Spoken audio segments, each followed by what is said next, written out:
దేవుని నామానికి వందనాలు. ప్రియమైన వారలారా, మనము దేవుని యొక్క వాక్యమును మనము ధ్యానం చేసుకుంటున్నాము. నిర్గమకాండంలో దేవుడు రాసిన వాక్యమును, ఆయన ప్రజలను విడిపిస్తున్న విధానమును మనము చూస్తూ ఉన్నాము. దేవుడు అబ్రహాము, ఇస్సాకు, యాకోబులకు ఇచ్చిన వాగ్దానమును, వారి సంతానమును ఆ యొక్క బందీకానంలో ఐగుప్తు ప్రాంతంలో కఠినమైన దాస్యంలో ఉన్న తన ప్రజలను, వాగ్దాన పుత్రులను విడిపించడానికి దేవుడు మోషేను పిలుచుకుని, మోషేను ఏర్పరచుకుని, మోషేను ఫరో దగ్గరికి పంపించినప్పుడు ఫరో ఏ విధంగా కూడా పంపించటానికి తను ఇష్టపడినప్పుడు దేవుడు మరలా ఫరోన్ దగ్గరికి మోషేని పంపించి చెప్తున్న మాటలు మనము చూస్తా ఉన్నాం. 7వ అధ్యాయం మొదటి భాగంలో మనము చూసినట్లయితే దేవుడు స్పష్టంగా ఒకసారి చెప్తాడు. ఏ ప్రజలనైతే మోషే ఈ ఫరో పంపించనని చెప్తూ ఉన్నాడో, ఆ ఫరోనే ఈ యొక్క ప్రజలను తోలివేసినట్లుగా నేను చేస్తాను. ఈ ఐగుప్తీయులందరూ నేనే దేవుడని తెలుసుకుంటారు. నా గొప్ప బలాత్కార్యములను, సూచక్రియలను ఈ ప్రాంతంలో నేను జరిగించి, నా ప్రజలను నేను తోడుకొని వెళ్తాను అని దేవుడు స్పష్టంగా మోషేను, అహరోనును పంపించినప్పుడు, దేవుడు తన యొక్క సార్వభౌమత్వాన్ని, తన గొప్పతనాన్ని ఐగుప్తు ప్రాంతమంతటిలో తన యొక్క ఆధిపత్యం ఏమిటో దేవుడు తనేనని వారు తెలుసుకోవాలని ఒక్కొక్క తెగులు ఆ ప్రాంతంలో అనుమతిస్తూ వస్తూ వారికి చాలా స్పష్టముగా వారికి బయలుపరుస్తూ వస్తున్న సందర్భాలు మనం చూస్తా ఉన్నాం. దేవుడు అనుమతిస్తున్న ఈ యొక్క 10 తెగుళ్ళ ద్వారా వారు దేవుణ్ణి తెలుసుకోవాలి అనేది దేవుని యొక్క ఉద్దేశం. సో దేవుడు వారి మీదకి అనుమతిస్తున్న ఏది కూడా ఆయన అన్యాయంగా అనుమతించలేదు అనే విషయాన్ని చాలా జాగ్రత్తగా మనం గమనించాలి. ప్రతి తెగులు సమయంలో ఆయన హెచ్చరిస్తూనే ఉన్నాడు. ఆయన అవకాశం ఇస్తూనే ఉన్నాడు. కానీ ఫరో మారట్లేదు. అక్కడున్న ఈవెన్ ఆ సేవకులు కూడా మారట్లేదు. ఒకానొక సందర్భంలో సేవకులు ఫరోని హెచ్చరించి, ఇంత నాశనం జరిగింది, ఇంకా చాలదా అని హెచ్చరించినప్పటికీ కూడా ఫరో హృదయం మారట్లేదు. కానీ ఫరో యొక్క సేవకులు తెలుసుకుంటూ ఉన్నారు. అయితే ప్రాముఖ్యంగా గత సెషన్‌లో మనము చూస్తా వచ్చాం. ఆ యొక్క 8వ తెగులు, 9వ తెగులు అయిన మొదటిగా 8వ తెగులు మిడతలను దేవుడు పంపించిన ఆ తెగులును, అలాగే 9వ తెగులు గాఢాంధకారం అయిన చిమ్మ చీకటి 3 రోజులు ఆ ప్రాంతాన్ని ఎళ్తున్న పరిస్థితి. 2 తెగుళ్ళు దేవుడు అనుమతించిన విధానాన్ని మనం గత సెషన్‌లో చూస్తూ వచ్చాం. సో, ఐగుప్తు ప్రాంతంలో ప్రత్యేకంగా ఐగుప్తీ ప్రజలకే ఈ తెగుళ్లను దేవుడు అనుమతిస్తూ ఉన్నాడు అనే విషయాన్ని మనం జ్ఞాపకం చేస్తూ వస్తున్నాం. ఫరోతో దేవుడు మాట్లాడుతూ ఈ తెగులు అనుమతించక ముందు, "ఫరో, ఇంకెంత కాలం నాకు లొంగకుండా ఉంటావు? ఇంత నాశనం నీ కళ్ళ ముందు జరుగుతా ఉంది. ఆహ్, ప్రతిదీ కూడా నువ్వు నష్టపోతా ఉన్నావు. ప్రతిదీ కూడా నువ్వు నువ్వు ఏదైతే మొండికేస్తూ ఉన్నావో నీకింకా నష్టం పెరుగుతూనే ఉంది గానీ తగ్గట్లేదు. ఇంకా ఏం కావాలి? ఇంకెంత వరకు నాకు లొంగకుండా ఉంటావు?" అని దేవుడు స్పష్టంగా ఫరోతో మాట్లాడుతున్నప్పటికీ ఫరో హృదయం కఠినమైపోతూ ఉంది. సేవకులైనా అర్థం చేసుకుంటూ ఉన్నారు గానీ, ఫరో యొక్క హృదయం మారట్లేదు. సమస్య వచ్చినప్పుడు మొరపెడతా ఉన్నాడు. నేను పాపం చేశాను. నా కొరకు వేడుకోండి అని. సమస్య తగ్గిపోయినప్పుడు హృదయాన్ని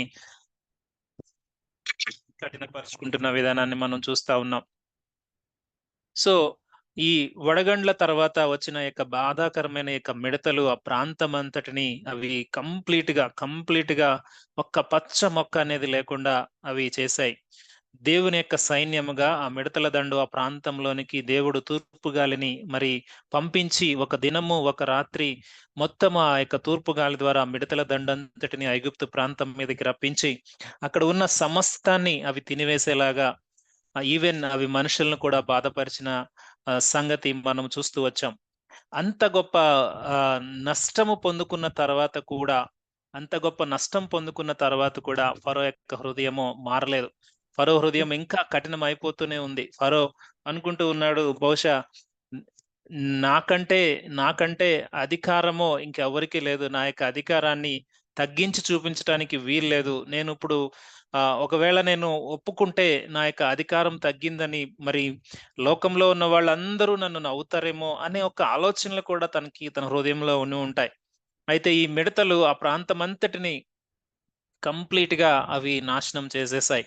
తర్వాత దేవుడు ఆ గాఢాంధకారమైన చీకటిని 3 రోజులు మనిషి కనుగొనలేని అటువంటి దట్టమైన చీకటిని దేవుడు అనుమతించాడు. అయితే ఇశ్రాయేల్ ప్రాంతంలో వెలుగు ఉండింది. ఒకే దేశంలో ఒక భాగంలో కటిక చీకటి, ఇంకొక భాగంలో మరి వెలుగు. ఇది ఎలా సాధ్యమవుతుంది అంటే దేవుని యొక్క దేవుని యొక్క సార్వభౌమత్వం ద్వారానే ఇది సాధ్యమవుతుంది. ఏ ఒక్క వ్యక్తి కూడా ఇది సాధ్యం కాదు. దేవుని లేని ప్రాంతమే చీకటి ప్రాంతముగా మనము చూస్తూ వచ్చాం. దేవుడు ఎక్కడైతే లేడో అదే నరకము. దేవుడు ఎక్కడైతే ఉండడో అదే చీకటి. సో, అటువంటి చీకటి యొక్క వార్నింగ్ మరి ఐగుప్తు ప్రజల ద్వారా చూపిస్తూ, మరి ఈనాడు అనేక మందిని కూడా ఆయన హెచ్చరిస్తూనే ఉన్నాడు. సో, దేవునికి దూరమైతే పరిస్థితి ఏమిటి అనేది. సో, ఒక్క 3 రోజుల పరిస్థితిని వారు తట్టుకోలేకపోయారు. 3 రోజుల సమయంలో వారు ఎంతగానో మరి ఆహ్, ఎంతగా వారి యొక్క అవస్థను వారు వెళ్ళగక్కారో మనకైతే తెలీదు గానీ, అవన్నీ కూడా మనము ఊహించుకోవచ్చు. ఎందుకంటే దేవుని యొక్క వాక్యంలో ఒక్క లైన్‌లో ఉంటుంది గానీ, ఎంత భయంకరమైన పరిస్థితో మనం ఊహించుకోవచ్చు.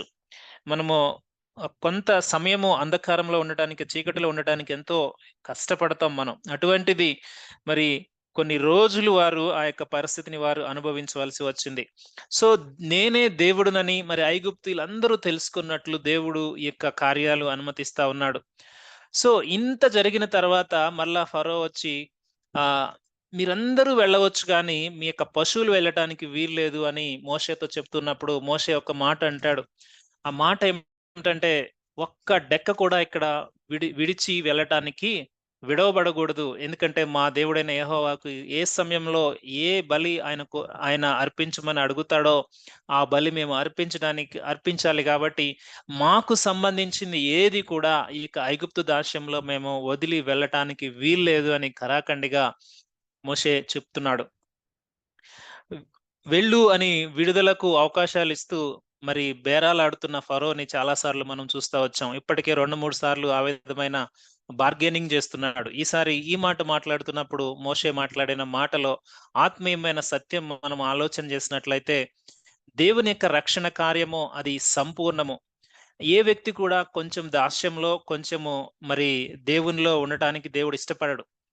దేవుడు ఆయన బిడ్డలను ఎప్పుడు కూడా ఆయన చేసిన రక్షణ కార్యం మనం ఆలోచన చేస్తే సమాప్తము. దేవుడు యేసు ప్రభువారికి ఇచ్చిన ప్రతి ఒక్క మిషన్‌ను ఆయన ఈ భూలోకం మీద సంపూర్ణంగా నెరవేర్చి ఆయన దేవుని యొక్క సన్నిధికి వెళ్ళాడు. అందుకే సిలువలో ఆయన పలికిన ఆ యొక్క మాటను మనము జ్ఞాపకం చేసుకుంటే, ఇంకా ఫినిష్ చేయబడటానికి ఇంకేమీ లేదు. అంటే పాపం యొక్క ప్రతి దానికి ఆయన వెల చెల్లించాడు. ఆయన క్షమించలేని పాపము ఇంకేది గూడా లేదు. ఆ 3 గంటలు ఆ కటిక చీకటి గాఢాంధకారం ఆ సమయంలో కూడా దేవుడు ప్రభువారిని విడిచినప్పుడు పాపమంతటిని ఆయన మీద మోపి, ఆ పాపానికి ఆయన ప్రాయశ్చిత్తం చెల్లిస్తూ ఉన్నప్పుడు దేవుడు చెప్తున్న మాట, అది సంపూర్ణమైనప్పుడు ఇంకా సమాప్తమైంది. ఇంకేది కూడా దాస్యంలో లేదు. మానవులు ఎవరైతే దేవుని యందు విశ్వసిస్తారో వారికి సంపూర్ణమైన రక్షణ ఆయన కలిగించడానికి సిద్ధముగా ఉన్న దేవుడు. సో, యేసు ప్రభువారి దగ్గరికి వచ్చినప్పుడు నాకింకా కొంచెం ఏదో మిగిలి ఉంది అనేదానికి లేదు. ఒక్కసారి అది విడుదల మనం పొందుకున్నాము అంటే, ఆ పాపము యొక్క మరణము, ఆ బంధకము నుంచి మనం విడుదల పొందినట్టే. మోషే చెప్పినట్టుగా ఏది కూడా మనం ఇంకా లోకంలో కొంచెము దాయటానికి వీల్లేదు. ఇంకా లోకానికి లోనించి ప్రత్యేకపరచబడిన జనాంగముగా, ఆయన బిడ్డలముగా మనమున్నాం. అందుకే దేవుని యొక్క వాక్యం సెలవిస్తది. యెహోవా తమకు దేవుడుగా గల జనులు ధన్యులు. ఎవరు ధన్యులు అంటే, యెహోవాని దేవుడుగా ఎవరైతే స్వతంత్రించుకున్నారో, ఎవరైతే ఆ యొక్క మార్గంలోనికి వచ్చారో వారే ధన్యులు. ఈ లోకంలో ఎవ్వరు ధన్యులు కాదు. కానీ ఈ ధన్యులమైన మనము మన యొక్క మనస్సు, మన యొక్క ఆలోచన, మన యొక్క మార్గము దేవుని యొక్క వాక్యంలో ఉండాలి. ఎందుకంటే అనేక మార్లు ఈ అరణ్య జీవితంలో మనం నడుస్తూ ఉన్నప్పుడు సాతాను మనల్ని మరలా ఐగుప్తు వైపు చూడటానికి వాడు రేపుతూ ఉంటాడు. ఇశ్రాయేలు ప్రజలను అదే గదా వాడు చేసింది. ఈ అరణ్య మార్గంలో ఎందుకింత కష్టపడతా ఉన్నారు? మరలా వెళ్ళిపోండి దాస్యంలోనికి అని ఎన్నో మార్లు వారి గొణిగేలాగా, సణిగేలాగా చేసి చాలా మంది జీవితాలు అరణ్యంలో రాలిపోయేలాగా చేశాడు. అవిధేయులకు కారణమయ్యేటట్లుగా చేశాడు. గనుక ఇశ్రాయేలు ప్రజలు మన ముందు ఎప్పుడు కూడా వారు ఉదాహరణలుగా ఉంటారు. గనుక మనం ఆలోచించవలసింది ఒక్కటేంటంటే, నా రక్షణ సంపూర్ణము.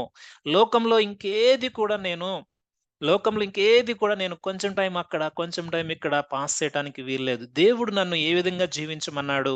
దేవుడు నా ద్వారా ఏం ఆశిస్తా ఉన్నాడు? నేను దేవుని కొరకు ఏ విధంగా పని చేయాలి? ఈ విషయాల మీద మనము ఆలోచన కలిగి నడవాలి. సో, అందుకే లోకంలో మనదేది కూడా ఒకటి ఒక ఏదైనా మనము ఆ లోకాన్ని గురించి ఆలోచన చేస్తూ ఉన్నాము అంటే, ఇంకేదైనా మనకి రక్షణ కావాలి లోకంలో నుంచి మనం ఆలోచన చేస్తూ ఉన్నామంటే, అది క్రీస్తు వారి యొక్క రక్షణకు సరిపోదు అనే విషయాన్ని గమనించాలి. అందుకే నేను చాలా మార్లు చెప్తూ ఉంటాను.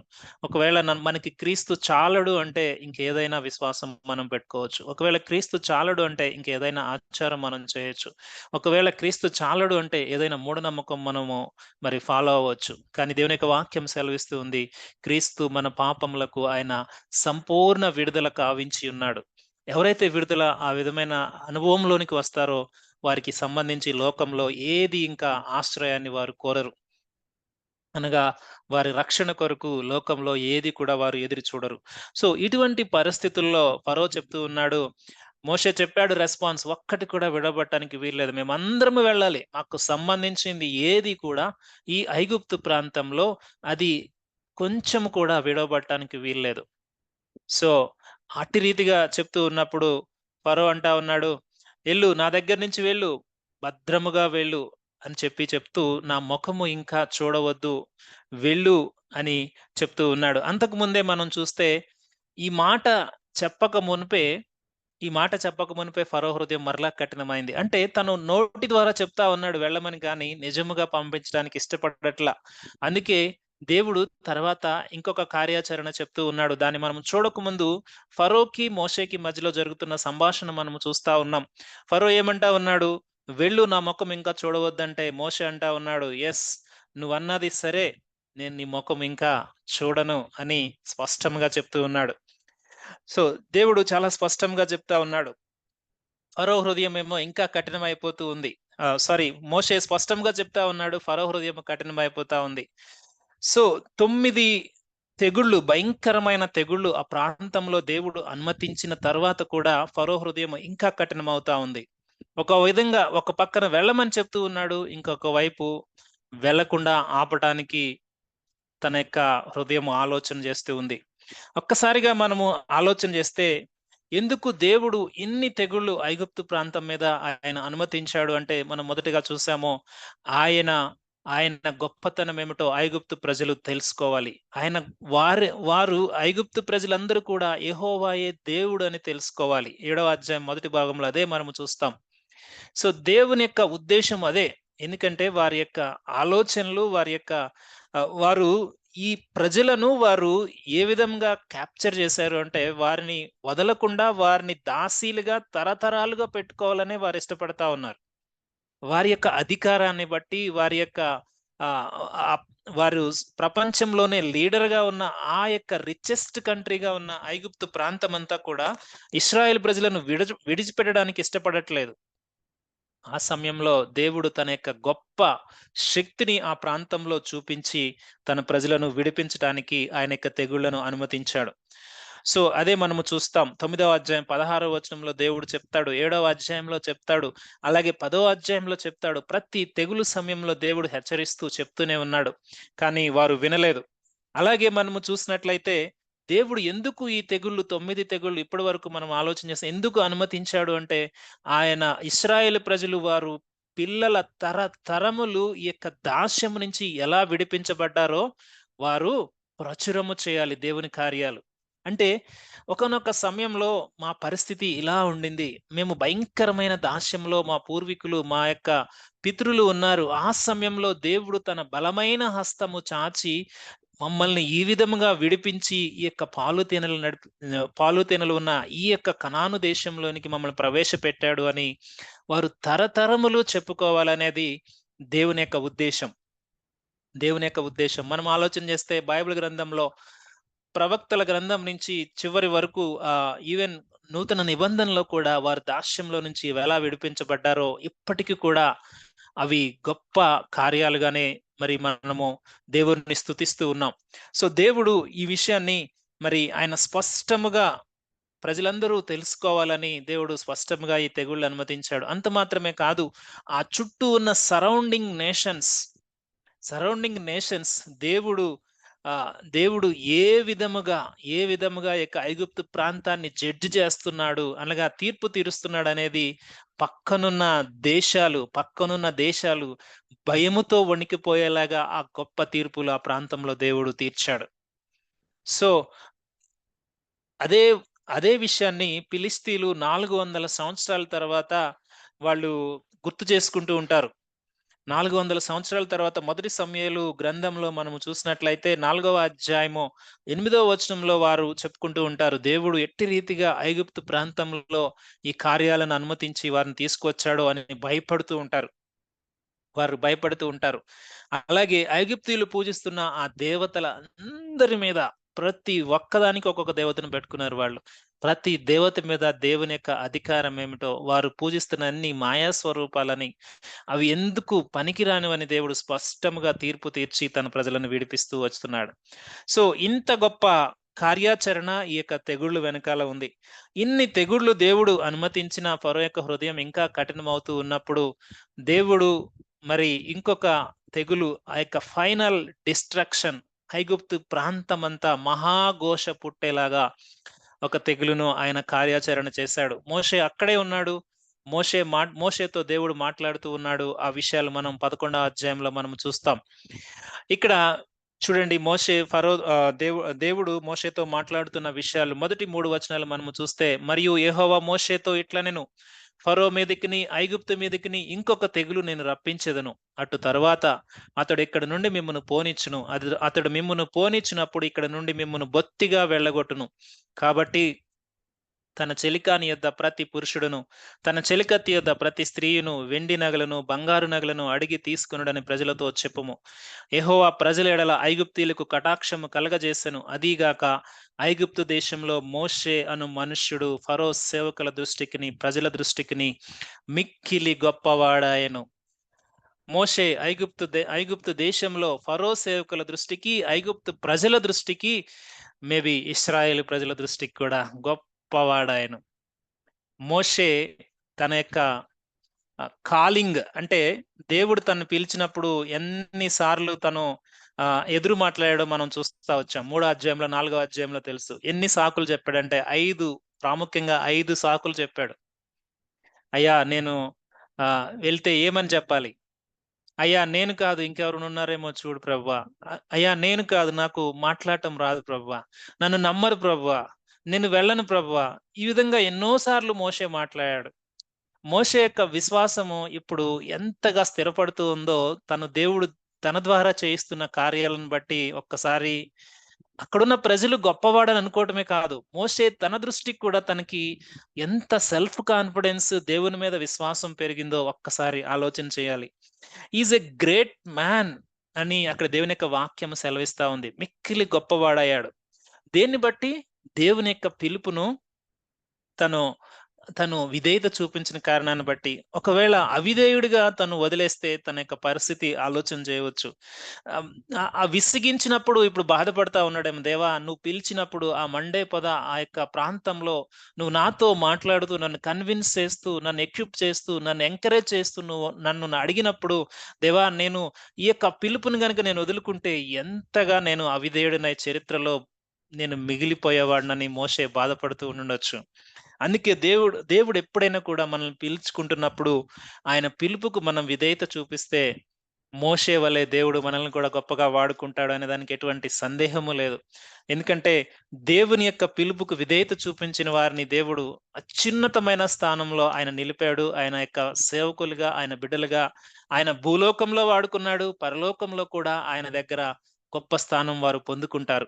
సో మోషే అంత అత్యున్నతమైన స్థాయిని ఐగుప్తు ప్రాంతంలో పొందుకోవటానికి ఒకే ఒక్క కారణం, మోషేలో గొప్పతనం లేదు, పిలుచుకున్న దేవునిలో ఉంది ఆ గొప్పతనం.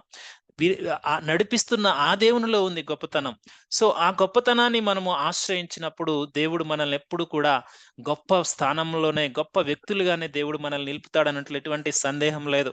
అయితే దేవుడు ఇక్కడ మరలా గుర్తు చేస్తూ ఉన్నాడు. ఇక 10వ తెగులు అనుమతించక ముందు దేవుడు ఒక మాట చెప్తూ ఉన్నాడు. ఫరో మిమ్మల్ని పోనివ్వడు, నాకు తెలుసు. అయితే నేనొక్కటి చేస్తాను. అది చేయక ముందు మీరేం చేయాలి అంటే, ఆ ఇశ్రాయేలు ప్రజలు తన పొరుగు వారి యొద్ద, తన చెలికాని వద్ద, చెలికత్తెల వద్ద, అంటే స్నేహితుల వద్ద, పొరుగు వారి వద్ద ప్రతి ఒక్కరి దగ్గరికి వెళ్లి వారు వెండి నగలు, బంగారు నగలు అడిగి తీసుకోవాలి. సో దేవుడు చెప్తున్నది ఇదేమి కూడా అన్యాయమేమి కాదు. అన్యాయమేమి కాదు. సో దేవుడు అంటా ఉన్నాడు, ఐగుప్తు ప్రజలకు నేను కటాక్షము ఇశ్రాయేలు ప్రజల మీద నేను కలగజేస్తాను. సో దేవుడు కలగజేస్తా ఉన్న కటాక్షం యొక్క ఎనక చరిత్ర, ఎనక న్యాయము గనుక మనము చూస్తే దాదాపు కొన్ని తరాలు ఆ దాస్యములో వాళ్ళని మగ్గబెట్టి వారి ద్వారా కొన్ని గొప్ప పట్టణాలు వారు కట్టి ఎంతో గొప్ప ఆదాయాన్ని సమకూర్చుకుని వారికి కనీస వేజెస్ అనగా కనీసమైన జీతాలు ఇవ్వకుండా మగ్గిపోతున్న ఇశ్రాయేలు ప్రజలకు దేవుడు ఒక గొప్ప కొన్ని తరాల జీతాలను ఆయన ఒక్క షాట్‌లో పే చేస్తా ఉన్నాడు.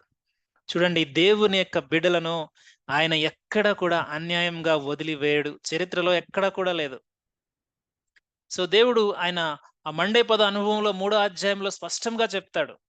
ఇదే మాట చెప్తాడు. మరలా ఈ మాటను దేవుడు కార్యాచరణ 10వ తెగులు అనుమతించక ముందు చేస్తూ ఉన్నాడు. అదేమిటంటే ఆ ఇశ్రాయేలు ప్రజలు కోల్పోయిన ఆ జీతము కొన్ని తరాల నుంచి వాళ్ళు అనుభవిస్తున్న ఈ యొక్క దాస్యానికి వారికి నేను సంపూర్ణముగా చెల్లిస్తాను. ఏంటంటే ఐగుప్తీయులు ధరించుకుంటున్న నగలు, ఐగుప్తీయులు ధరించుకుంటున్న బంగారం, ఐగుప్తీయులు యొక్క సమృద్ధి అంతా నా ప్రజల కష్టార్జితం. వారిని నేను ఉట్టి చేతులతో పంపిస్తానా? ఉట్టి చేతులతో పంపించడానికి వీల్లేదు. నేను వారికి సమృద్ధిగా వారిని దీవించి నేను పంపిస్తాను అని మరి ఇక్కడ మోషేతో దేవుడు మాట్లాడుతా ఉన్నాడు.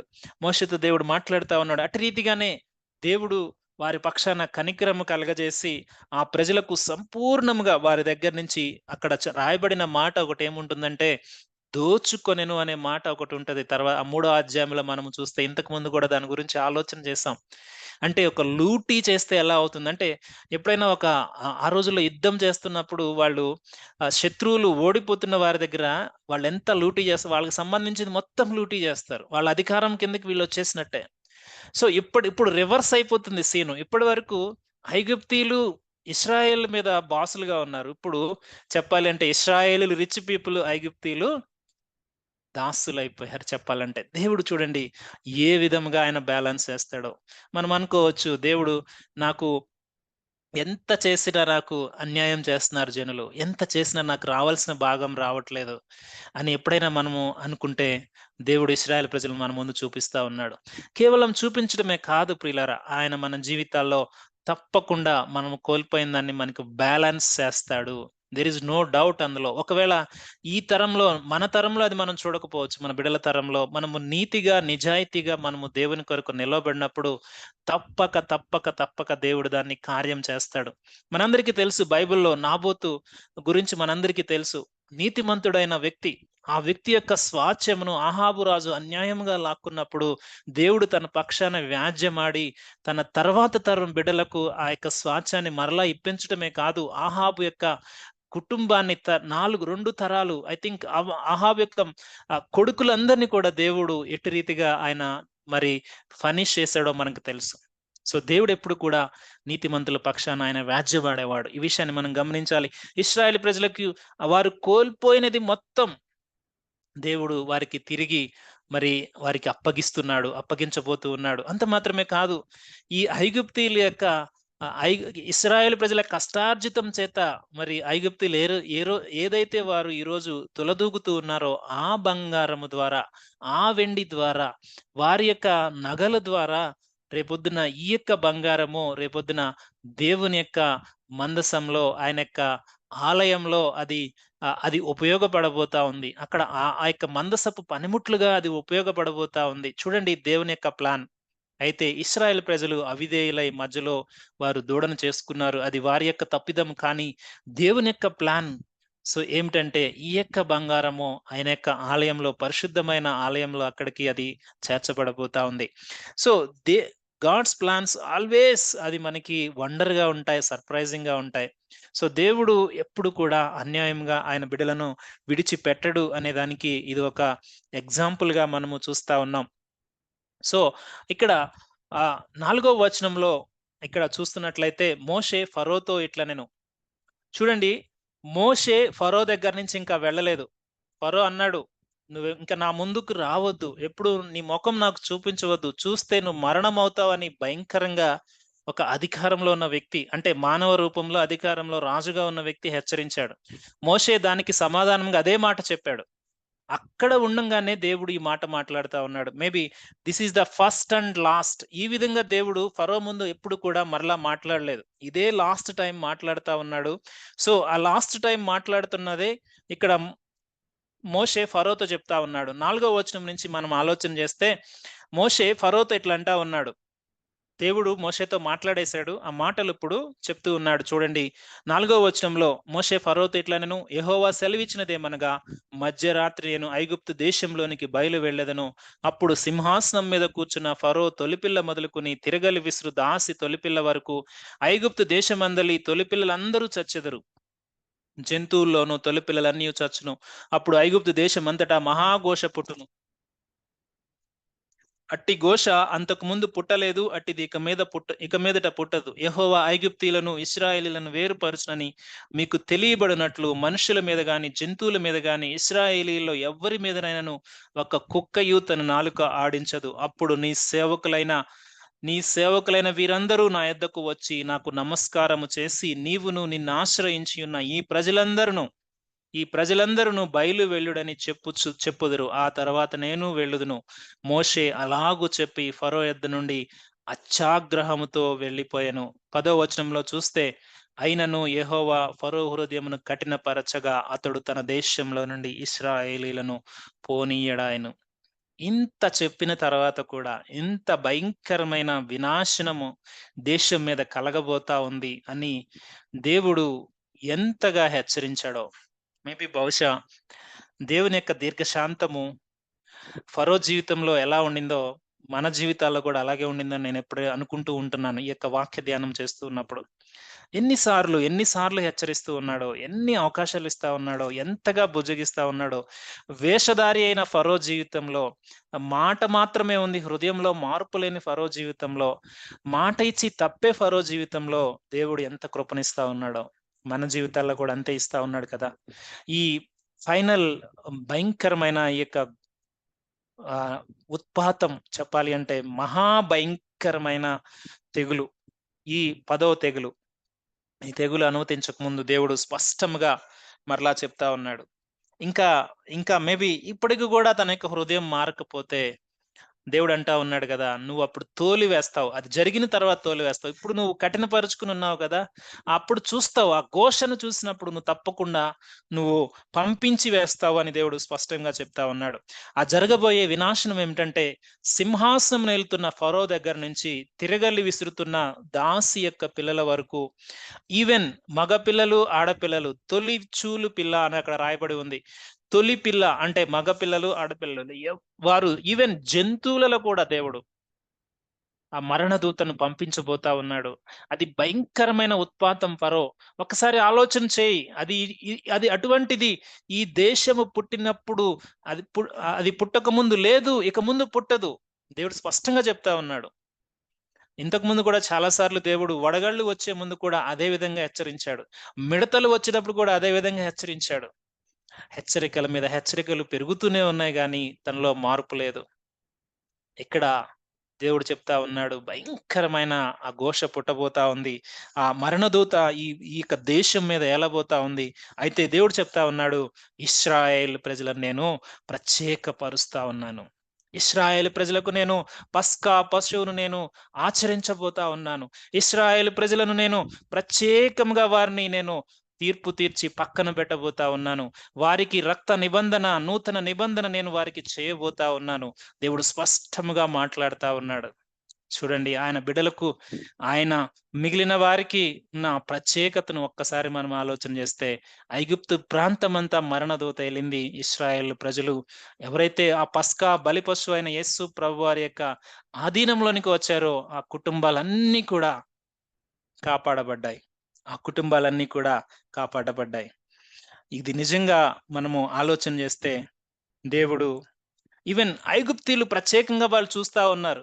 ఐగుప్తీయుల సేవకులు ఫరోని హెచ్చరిస్తూ ఉన్నారు. అయ్యా చాలు ఈ వినాశనం, ఒక్కసారి ఇంక వదిలేసేయి అంటే ఫరో తన యొక్క హృదయాన్ని కఠినపరుచుకుంటా ఉన్నాడు. ఐగుప్తీయులు స్పష్టంగా తెలుసుకుంటా ఉన్నారు ఈయనే దేవుడని. కానీ వారున్నది ఎవరి అధికారం కింద? ఫరో అధికారం కింద. వారు వారి మనసుల్లో స్పష్టంగా ఒక అవగాహనకొచ్చేసారు వాళ్ళు. సో, ఈ తప్పు ఎవరిదంటే మోషేది కాదు, ఇశ్రాయేలు ప్రజలది కాదు. కానీ ఇది స్పష్టముగా ఫరోదే అని మనము చూస్తా ఉన్నాం. దేవుడు ఆ ఐగుప్తు దేవతలకు, ఆయనకు మధ్య జరుగుతున్న ఒక ఒక గొప్ప పోరుగా మనం ఇది చూస్తా ఉన్నాం. సో, దేవుడు ఆయన గొప్పతనాన్ని ఇక్కడ చాటబోతా ఉన్నాడు. సో, ఈ యొక్క బ్లేము ఎలా ఉండిందంటే ఫరో మీద, అందరూ కూడా ఫరో మీదే ఇప్పుడు పడిపోతా ఉన్నారు. మేబీ ఈ యొక్క వినాశనం జరిగిన తర్వాత ఇంకెంతగా తిట్టారో, డైరెక్ట్‌గా వచ్చి మాట్లాడారో తెలీదు గానీ, అంతకు ముందు కూడా వారు ప్రత్యక్షంగా, పరోక్షంగా ఫరోని వారు వేలెత్తి చూపిస్తూనే ఉన్నారు. సో, దేవుడు ఒక మాట చెప్పాడు. మోషేతో ఆయన పీల్చుకుంటూ ఉన్నప్పుడు ఐగుప్తు ప్రాంతానికి వెళ్ళకముందు ఒక మాట చెప్తాడు. ఆ మాట ఏమిటంటే, దేవుడు ఆ మాట ఎందుకు చెప్తున్నాడంటే దేవునికి తెలుసు. ఫరో తన హృదయాన్ని కఠినపరుచుకుంటూ ఉంటాడని. సో, 4వ అధ్యాయం 22వ వచనంలో చూస్తే దేవుడు ఒక మాట చెప్తా ఉన్నాడు. నేను తన హృదయాన్ని కఠినపరుస్తాను. అయితే నువ్వేం చేయాలి అంటే, అప్పుడు నీవు ఫరోతో ఇశ్రాయేలు నా కుమారుడు, నా జ్యేష్ఠపుత్రుడు, నన్ను సేవించినట్లు నా కుమారుని పోనిమ్మని నీకు ఆజ్ఞాపించుచున్నాను. వాణ్ణి పంపనొల్లని యెడల ఇదిగో నేను నీ కుమారుని, నీ జ్యేష్ఠపుత్రుని చంపెదనని యెహోవా సెలవిచ్చుచున్నాడని అతనితో చెప్పుమనెను. దేవుడు మోషేను ఐగుప్తు ప్రాంతానికి మరలా తిరిగి మిద్యాను ప్రాంతం నుంచి పంపిస్తూ ఉన్నప్పుడు చెప్పిన ఈ మాట, ఇది చివరి ఘట్టముగా మనము చూస్తా ఉన్నాం. ఇశ్రాయేలు నా కుమారుడు, ఈ యొక్క భూమి మీదున్న ప్రతి జనాంగంలో నేను ఏర్పరచుకున్న నా జ్యేష్ఠపుత్రుడు. నా ప్రజలను నువ్వు పంపనివ్వకపోతే నీ జ్యేష్ఠపుత్రుడిని నేను చంపుతాను అని దేవుడు స్పష్టముగా మాట్లాడుతా ఉన్నాడు. సో, దేవుడు తన ప్రజలను ఆ ఆ యొక్క అత్యధికమైన ఆ యొక్క చెప్పాలి అంటే ఆ యొక్క జ్యేష్ఠ పుత్రత్వము దేవుడు ఎంత పర్సనల్‌గా తన ప్రజలను చూస్తా ఉన్నాడో ఒక్కసారి ఆలోచన చేయండి. అంటే భూమి మీద ఉన్న ప్రజలందరూ ఆయన ప్రజలు కాదా? ఆయన సృష్టించిన ప్రజలే గదా! కానీ ఎవరైతే నిబంధనలో ఉన్నారో, ఈ మాటకు మనం జ్ఞాపకం చేసుకోవాలి. ఎవరైతే నిబంధనలో ఉన్నారో వారి మీద ఒక్క ఈగ కూడా ఆయన వాలటానికి ఇష్టపడడు. ప్రాంతమంతా భయంకరమైన వినాశనం ఐగుప్తు ప్రాంతంలో జరుగుతూ ఉంటే దేవుడంటా ఉన్నాడు, ఇశ్రాయేలు ప్రజల మీద ఒక్క కుక్క అయినా వాలటానికి వీల్లేదు. కుక్క అంటే మరణం. ఒక్క మరణం కూడా రావటానికి వీల్లేదు. దేవుడు శాసనం చేస్తా ఉన్నాడు. దేవుడు ఆర్డర్ చేస్తా ఉన్నాడు. ఆయన చేసినప్పుడు అది జరిగి తీరవలసిందే. ఆయన న్యాయముగా తీర్పు తీరుస్తూ ఉన్నాడు. ఫరోని హెచ్చరించాడు, బుజ్జగించాడు. ఎన్నో సార్లు అవకాశం ఇచ్చాడు. ఇప్పటికి కూడా తన హృదయం మారలేదు. దేవుడు ఈ తెగులు అనుమతించబోతా ఉన్నాడు. అయితే ఆయన ప్రజలను ఆయన స్పష్టముగా కాపాడుతూ ఉన్నాడు. ఇవన్నీ జరిగిన తర్వాత మోషే అంటా ఉన్నాడు, ఇది ఇంత ఘోష జరిగిన తర్వాత అప్పుడు మీరు వచ్చి నాకు నమస్కారం పెట్టి వెళ్ళిపోండి బాబూ అని ఇక్కడి నుంచి నన్ను మమ్మల్ని తోలివేస్తారు. చూసుకో ఫరో, ఇది జరగబోతా ఉంది. ఇప్పటికైనా నువ్వు ఆలోచన చేయి, పంపించేసేయ్. బహుశా ఫరో అప్పుడు ఆ మాట వింటే ఈ ఈ నష్టం తను తెచ్చుకునేవాడు కాదేమో. అంతెందుకండి. ఆ నష్టం జరిగిన తర్వాత వెళ్ళనిచ్చిన తర్వాత కూడా ఎర్ర సముద్రం వరకు వచ్చి తరిమాడు గదా! తన హృదయం ఎంత చెప్పాలి అంటే ఎంత దానికి మాటలు రావట్లేదు. సో, అటువంటి కఠినాత్ముడుగా మరి ఫరోని ఇక్కడ మనం చూస్తా ఉన్నాం. సో, దేవుడు స్పష్టంగా చెప్తా ఉన్నాడు, నా జ్యేష్ఠ పుత్రుడిని ఆపితే నీ జ్యేష్ఠ పుత్రుడిని నేను చంపుతాను. నా జ్యేష్ఠపుత్రుడిని నువ్వు పోనివ్వకపోతే నేను నిన్ను చంపటానికి నేను సిద్ధంగా ఉన్నానని దేవుడు స్పష్టంగా చెప్తాడు. దేవుడు స్పష్టంగా చెప్తూ ఉన్నాడు. అటు రీతిగానే దేవుడు ఆ ప్రాంతం మీద ఆ తెగులును, ఆ భయంకరమైన ఆ యొక్క మరణాన్ని దేవుడు అనుమతించాడు. మరణదూత తాండవమాడుతూ ఉన్నప్పుడు ఏ ఇంటిలో కూడా సంతోషం లేదు. ఐగుప్తు ప్రాంతమంతా భయంకరమైన రోదన, వేదన, ఘోష పుట్టిన ఆ సమయంలో చుట్టూ ఉన్న దేశాలు భయకంపితులైపోయిన ఆ సమయాన్ని తెచ్చుకోబోతా ఉన్నాడు. అయితే, అయితే మోషే చెప్తున్నట్లుగా మోషే అన్నాడు గదా! ఫరో అన్నాడు గదా! ఇంకెప్పుడు నీ మొఖం నాకు చూపించకు అన్నాడు గదా! మోషే అదే అన్నాడు. నేను చూపించను అని చెప్పి అక్కడ చెప్తూ ఉన్నాడు చూడండి. చివరిగా ఆ 8వ వచనం చివరి భాగంలో ఇంత జరిగిన తర్వాత మమ్మల్ని పంపేస్తారు. అప్పుడు నేను వెళ్ళిపోతాను. అలాగు చెప్పి ఫరో యొద్ద నుండి అత్యాగ్రహముతో వెళ్ళిపోయాను అనే మాటను మనం చూస్తాం. అది ఎంత కోపం అంటే ఆగ్రహము అంటే భయంకరమైన ఆగ్రహంతో మోషే అక్కడి నుంచి వెళ్ళిపోయాడు. ఒక రాజుతో అంత భయము లేకుండా మాట్లాడేంత అంత విశ్వాసము, అంత కాన్ఫిడెన్స్ లెవెల్ పారిపోయిన మోషేకు ఎలా ఇవన్నీ సాధ్యమయ్యాయి? ఒక పిలుపులో నిలబడిన వ్యక్తికి ఇది సాధ్యమవుతది. దేవుని మీద ఆనుకున్న వ్యక్తికి ఇది సాధ్యమవుతది. దేవుని యొక్క మాట ప్రకారము ఆయనకు లోబడిన వ్యక్తికి దేవుడు మరి ఇందాక మనం చూసాం గదా! ఆ ప్రాంతంలోనే మిక్కిలి గొప్పవాడాయన. ప్ర ఆ ప్రజలందరూ కూడా ప్రతిరోజు మోషేనే తలుచుకుంటా ఉన్నారేమో ఆ 10 తెగుళ్ళు జరిగినప్పుడు. నిజంగా తలుచుకునుంటారు. ఈ మోషే ద్వారా ఆ గొప్ప దేవుడు ఇన్ని కార్యాలు మా దేశంలో అనుమతిస్తూ ఉన్నాడని ఐగుప్తు ప్రజలు, ఫరో సేవకులు, ఇశ్రాయేలు ప్రజలు ఆయన తలుచుకొనని దినమంటూ లేదేమో. తలుచుకొనని గడియంటూ లేదేమో. అంత గొప్పగా దేవుడు మోషేను అక్కడ హెచ్చించాడు. అలాగే మోషే తన యొక్క విశ్వాసము కూడా ఎంత స్థిరముగా, ఎంత ధైర్యముగా తను ఫరో ముందు మాట్లాడాడు. చూడండి, మొట్టమొదటి అనుభవానికి, చివరి అనుభవానికి ఉన్న వ్యత్యాసాన్ని మనము చూస్తే, ఒక రాజుని ఒక రాజుని ఆహ్, తిను ఆర్డర్ చేస్తున్నట్లుగా, అంటే రాజు అవతల అధికారంలో ఉన్నాడు. యువతల దేవుని చేత వాడబడిన సేవకుడు ఒక గొప్ప ఆర్డర్ చేసి అక్కడి నుంచి బయలు వెళ్ళిన వ్యక్తిగా మనం చూస్తా ఉన్నాం. దీనంతటికి కారణం ఏంటో తెలుసా? దీనంతటికి కారణం ఏంటో తెలుసా? ఆ గొప్ప దేవుని మీద తను ఆనుకున్న విధానం. ఆ గొప్ప దేవుని యొక్క కార్యాచరణకు తను లోబడిన విధానం. తన యొక్క తన యొక్క జీవితాన్ని దేవుని యొక్క మాటకు విధేయతగా తను చూపించిన విధానం. అందుకే హెబ్రీ గ్రంథకర్త రాస్తాడు కదా! హెబ్రీ గ్రంథకర్త రాస్తాడు. ఒకసారి ఆ మాట చదువుకొని మనం ముగించుకుందాం. మిగిలిన భాగం వచ్చే సెషన్‌లో మనం చూద్దాం. హెబ్రీయులకు రాసిన పత్రిక 11వ అధ్యాయము 27వ వచనం గనుక ఒక్కసారి మనము ఆలోచన చేసినట్లయితే మోషే గురించి చాలా రాయబడ్డాయి అక్కడ. విశ్వాస వీరుల పట్టికలో. అయితే ప్రాముఖ్యంగా ఈరోజు మనము కావాల్సిన భాగాన్ని ఒక్కసారి మనము చూద్దాం. ఆ విశ్వాసమును బట్టి అతడు 27వ వచనం నేను చదువుతా ఉన్నాను. హెబ్రీయులకు రాసిన పత్రిక 11వ అధ్యాయము 27వ వచనం నేను చదువుతా ఉన్నాను. విశ్వాసమును బట్టి అతడు అదృశ్యుడైన వానిని చూచుచున్నట్లు స్థిరబుద్ధి గలవాడై రాజాగ్రహమునకు భయపడక ఐగుప్తును విడిచిపోయెను. తొలిచూలు పిల్లలను నాశనము చేయువాడు ఇశ్రాయేలును ముట్టకుండా నిమిత్తము అతడి విశ్వాసమును బట్టి పస్కాను, రక్త ప్రోక్షణ ఆచారమును ఆచరించెను. చాలండి. ఇక్కడ రాయబడిన మాట మనము చూస్తే తన యొక్క విశ్వాసము ఎంత హై లెవెల్‌కి వెళ్ళిపోయిందంటే, ఆయన ఇప్పుడు ఎవరిని చూస్తా ఉన్నాడంట? అదృశ్యుడైన వారిని చూచున్నట్లు స్థిరబుద్ధి గలవాడై రాజాగ్రహమునకు భయపడక ఐగుప్తును విడిచిపోయెను. ఈ మాట నేను ఆలోచన చేస్తూ ఉన్నప్పుడు, మరలా ఇక భాగం చదువుతూ ఉన్నప్పుడు, మేబీ ఇది మొట్టమొదటిసారి తను వెళ్ళిపోయినప్పుడు కాదేమో అనుకుంటాను. మొట్టమొదటిగా తను ఐగుప్తు ప్రాంతంలో ఒక వ్యక్తి, మరి ఇద్దరు వ్యక్తులు, మరి ఐగుప్తుడు, ఇశ్రాయేలు కొట్టుకుంటూ ఉన్నప్పుడు, ఐగుప్తీయుని చంపినప్పుడు, మరి అక్కడ తర్వాత రోజు ఇద్దరు హెబ్రీలు కొట్టుకుంటూ ఉన్నప్పుడు, వారిని ఎందుకు కొట్టుకుంటున్నారయ్యా, మీరు కొట్టుకోవద్దు అంటే, మీరు నువ్వు నా మీద ఏమైనా తీర్పరిగా ఉన్నావా అని హెబ్రీ అడిగినప్పుడు తనకు అర్థమైపోయింది. తను ఐగుప్తీయుని చంపేశాడని చెప్పేసి. అప్పుడు భయపడి పారిపోతాడు ఫరో దగ్గర నుంచి. చాలా చాలా సార్లు మనం ఏమనుకుంటామంటే, తను విశ్వాసమును బట్టి అక్కడి నుంచి పారిపోయాడని మనం చూస్తాం గానీ, అప్పటికి తన యొక్క విశ్వాసము అంత తారాస్థాయిలో లేదేమో! కానీ నేను ఆలోచన చేస్తూ ఉన్న విధానంగా మేబీ ఇది రాంగ్ అవ్వచ్చు. ఈ ఈ 9 తెగుళ్ళు జరిగిన తర్వాత, లేకుంటే ఇప్పుడు రాజు దగ్గర నుంచి తను అత్యాగ్రహంతో వెళ్ళిపోతున్న ఈ యొక్క సందర్భాన్ని నేను కోరిలేషన్ చేసుకుంటూ ఉంటున్నప్పుడు, తను స్థిరబుద్ధి గలవాడై రాజాగ్రహము ఒక పక్కన భయంకరమైన రాజు యొక్క అధికారాన్ని తను ఎదిరిస్తూ, తను చెప్తున్న మాట అత్యాగ్రహంతో అక్కడి నుంచి వెళ్ళిపోతా ఉన్నాడు. కానీ దానంతటి వెనకమాల కారణం ఏమిటంటే, అదృశ్యుడైన వాడిని స్థిరముగా చూస్తూ రాజాజ్ఞకు భయపడక ఐగుప్తుని విడిచిపోయెను అంటే, ఐగుప్తు ప్రాంతం నుంచి తన యొక్క ప్రజలను తీసుకొని దేవుని యొక్క మాట ప్రకారము వెళ్ళిపోయాడు. ఇది నేను ఆలోచన చేస్తా ఉన్నాను. చూడండి, మోషే మోషే ఎట్టి రీతిగా దేవుడు ఆయన్ని వాడుకుంటూ ఉన్నాడో, ఎట్టి రీతిగా తన యొక్క విశ్వాసమును బలపరుస్తూ ఉన్నాడో. విశ్వాసమును బట్టి అనే మాటను మనం ఇక్కడ చూస్తా ఉన్నాం. రాజాగ్రహమును భయపడక, ఒక రాజుని ఎదిరించి తీసుకువెళ్ళటానికి ఎంత ధైర్యము కావాలండి.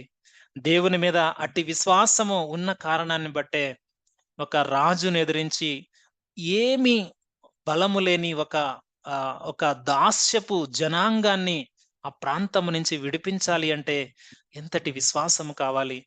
ఎంతటి ఆత్మ నిబ్బరం కావాలి? ఎంతటి దేవుని మీద ఆధారపడే మనసు కావాలి?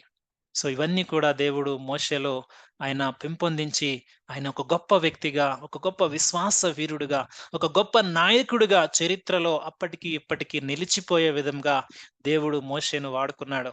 మోషే తన యొక్క పిలుపుకు అవిధేయుడై ఉంటే, మోషే దేవుడు చెప్పినట్టు వినకపోతే ఎన్ని ఆశీర్వాదాలు తను కోల్పోయేవాడు. ఎంత గొప్ప స్థానాన్ని తను కోల్పోయేవాడు. ఒకసారి మనం ఆలోచన చేద్దాం. మోషే వలె మోషే వలె మన యొక్క విశ్వాసాన్ని కూడా దేవుడు ఆయన పిలుపును మనము అందుకున్నప్పుడు మన జీవితాల్లో అట్టి గొప్ప స్థాయిలో మనల్ని ఉంచాలని ఇష్టపడతా ఉన్నాడు. సో, దేన్ని బట్టి ఈరోజు మనం భయపడుతున్నాం? సో, విశ్వాసంలో ఆయన్ని ఆశ్రయించి నడిస్తే తప్పక దేవుడు మనల్ని అట్టి గొప్ప ఉన్నతమైన స్థాయిలో దేవుడు నిలుపుతాడు. పరిస్థితులు ఏవైనప్పటికీ, ఆ రాజులాంటి ఆగ్రహాలు మనకి ఎన్ని ఎదురైనప్పటికీ, మనం విశ్వాసముతో ఈ లోకాన్ని మనము జయించవలసిన వారమై ఉన్నాం. దేవుడు మనల్ని ఐగుప్తు నుంచి ఆల్రెడీ విడిపించేసాడు. దేవుడు మన కొరకు పస్కా బలిపశువుగా ఆయన ప్రాణం పెట్టాడు. మనకి రక్షణ ఇచ్చాడు.